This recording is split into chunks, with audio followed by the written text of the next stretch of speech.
ശാരി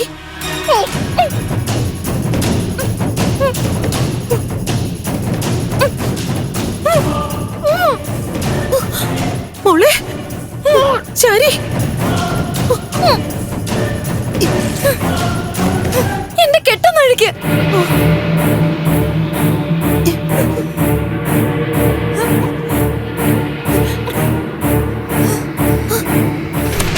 മോളെ നിനക്ക് എന്താ പറ്റിയേ?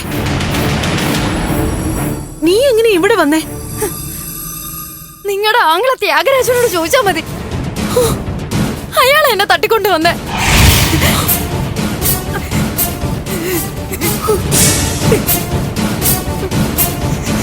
മോളെ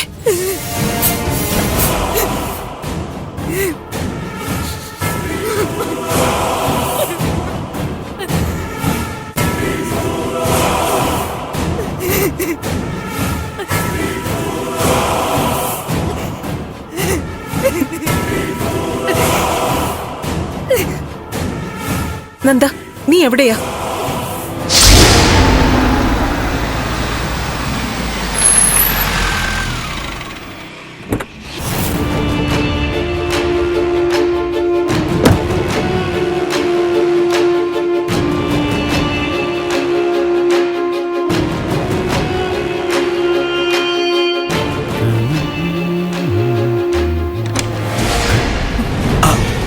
ചേച്ചി ചേച്ചി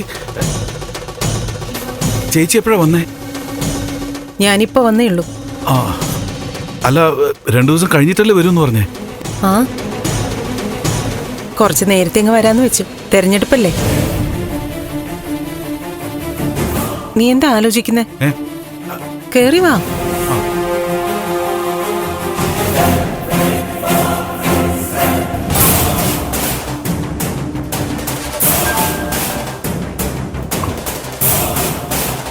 അല്ല, ചേച്ചിക്ക് വേറെ ടെൻഷനൊന്നുമില്ലല്ലോ? സുഖം തന്നെയല്ലേ? എന്ത് ടെൻഷൻ? നീ എന്താ അങ്ങനെ ചോദിച്ചേ? ഏയ്, ഞാൻ വെറുതെ ചോദിച്ചെന്നേ ഉള്ളൂ.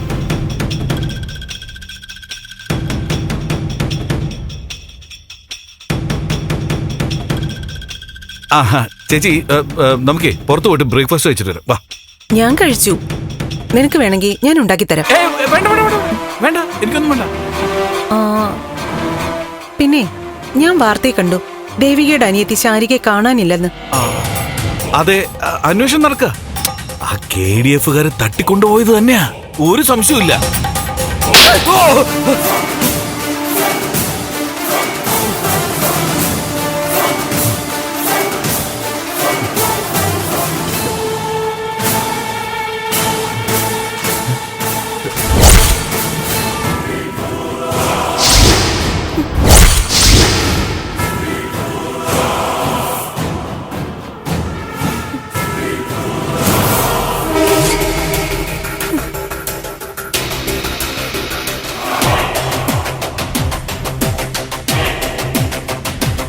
ചേച്ചി,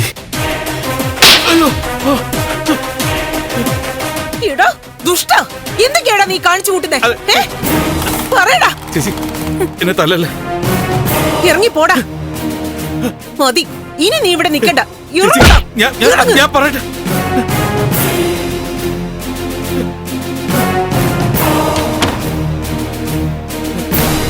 ചേച്ചി ചേച്ചി സോറി, ഞാൻ നമ്മുടെ പാർട്ടിയെ രക്ഷിക്കാൻ വേണ്ടി. ചേച്ചി മിണ്ടരുത് നീ. ഇറങ്ങി പോടാ. ഇറങ്ങി പോവാൻ നിന്നോടാ പറഞ്ഞു പോവാൻ.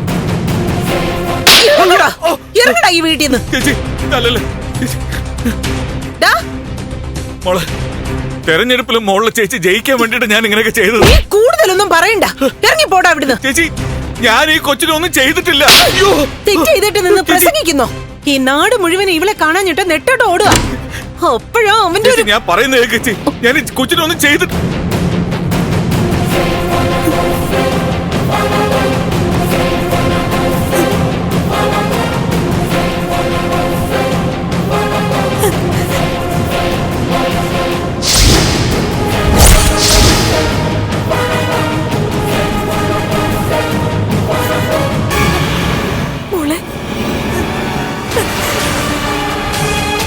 മോളെ, ദേവികെ ചേച്ചി മോളെ ചാരി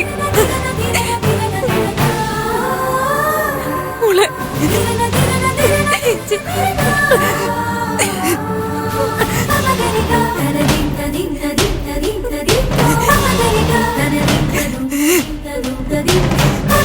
മോളെ